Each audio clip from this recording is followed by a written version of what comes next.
তুমি সঁচাকৈ হিন্দু ধৰ্ম বুজা বুলি ভাবিছা নেকি?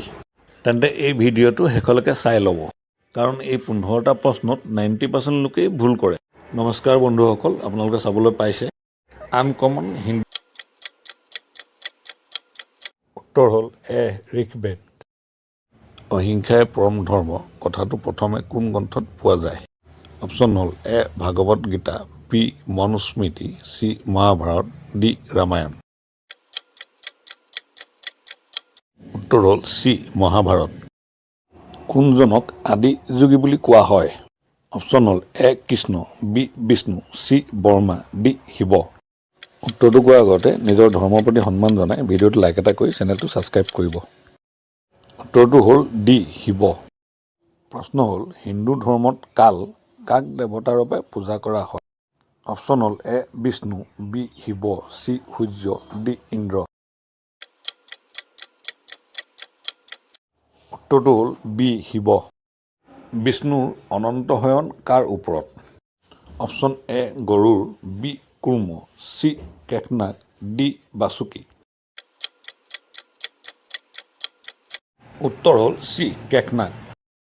ত্ৰিদেৱৰ ভিতৰত কোনজনৰ মন্দিৰ আটাইতকৈ কম? অপশ্যন হ'ল A Vishnu, B Shiva, C Brahma, D Ganesh.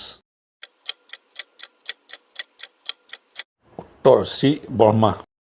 ৰামায়ণত অযোধ্যাৰ শব্দৰ অৰ্থ কি? অপশ্যন হ'ল এ যুদ্ধভূমি, বি অপৰাজয় নগৰ, চি পবিত্ৰ ঠাই, ডি ৰাজধানী। উত্তৰ হ'ল বি অপৰাজয় নগৰ। কোনটো উপনিষদ আটাইতকৈ সৰু? অপশ্যন হ'ল এ Esha, B কেথ, C Mundaka, D প্ৰশ্ন। উত্তৰ হ'ল এ ঈশা উপনিষদ। কৃষ্ণই গীতাত কাক প্ৰথমে উপদেশ দিছিল? অপশ্যন হ'ল A Arjun, B Vidur, C Dhritarashtra, D Surya দেৱতা। উত্তৰ হ'ল ডি সূৰ্য দেৱতা।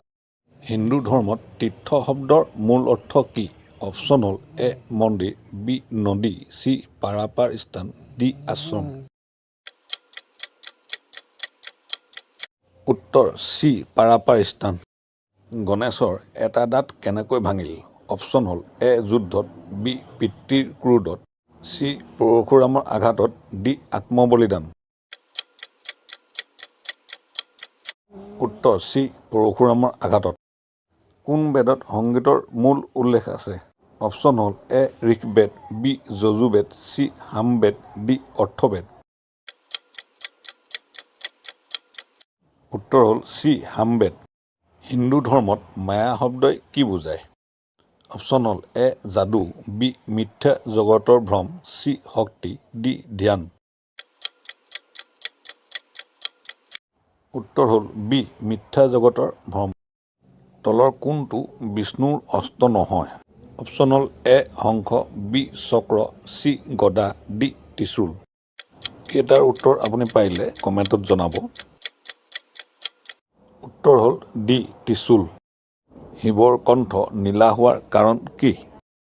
অপশ্যন হ'ল এ বিষ্ণুৰ আশীৰ্বাদ, বি বিষপান কৰাৰ বাবে, চি তপস্যাৰ ফল, ডি যুদ্ধত আঘাত।